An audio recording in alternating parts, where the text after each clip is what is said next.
আমার মনে হয় যে বিষয়টা আমরা আর বেশি আলোচনা না করে আমাদের, আমি মনে করি যে আমি এটা এত ভাবে ওপেনলি বলতে চাই না, এবং এটা আমি আলোচনাটা এখানেই শেষ করতে চাই। এটা বলেই শেষ করব, বাণিজ্য মন্ত্রণালয় স্বাধীনভাবে এটা তারা দিয়েছেন এবং তারা একটা অনুরোধের প্রেক্ষিতে দিয়েছেন।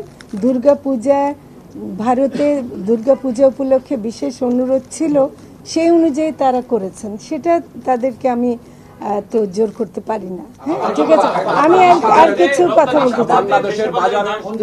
যদি দাম বাড়ে সে দাম বাড়ার ব্যাপারে অবশ্যই আমাদেরকে ব্যবস্থা নিতে হবে। দামের ব্যাপারটা আমরা প্রতিনিয়তই আসলে মনিটর করছি, এমনকি মজুদ হয় কিনা, আহরণ কেমন হচ্ছে, এগুলো আমরা দেখছি।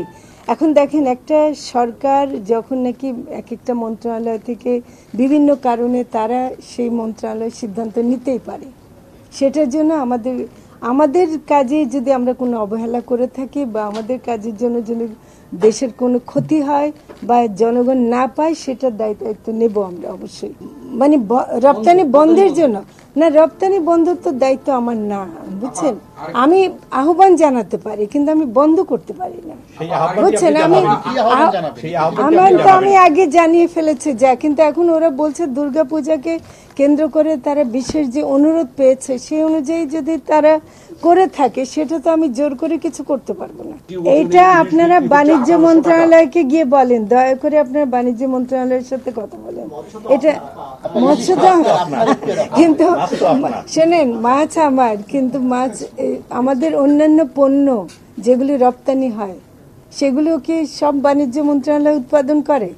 ওগুলো তো বিভিন্ন মন্ত্রণালয়ের অধীনে থাকে, কিন্তু রপ্তানি আমদানির সিদ্ধান্ত বাণিজ্য মন্ত্রণালয় নেয়ার অধিকার তো তাদের আছে, এবং তারা সেই সেই সেই বিশেষ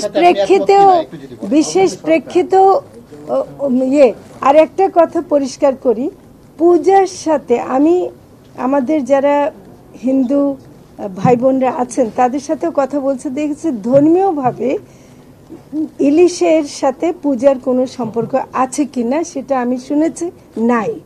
কাজে এটা আমরা যেমন ভালো খাবার খাই, সে ভালো খাবার খাওয়ার একটা অংশ হিসেবে তারা নিতে চাচ্ছে, কিন্তু পূজার সাথে এটার কোনো সম্পর্ক নাই।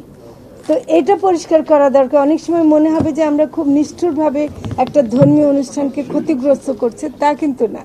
আপনারা দয়া করে বাণিজ্য মন্ত্রণালয়ের সাথে কথা বলেন, তারা নিশ্চয় বিশেষ একটি অনুরোধের প্রেক্ষিতে করেছেন, সেই অনুরোধটাকে আমরা খণ্ডন করব, সেটা আমরা করতে চাই না।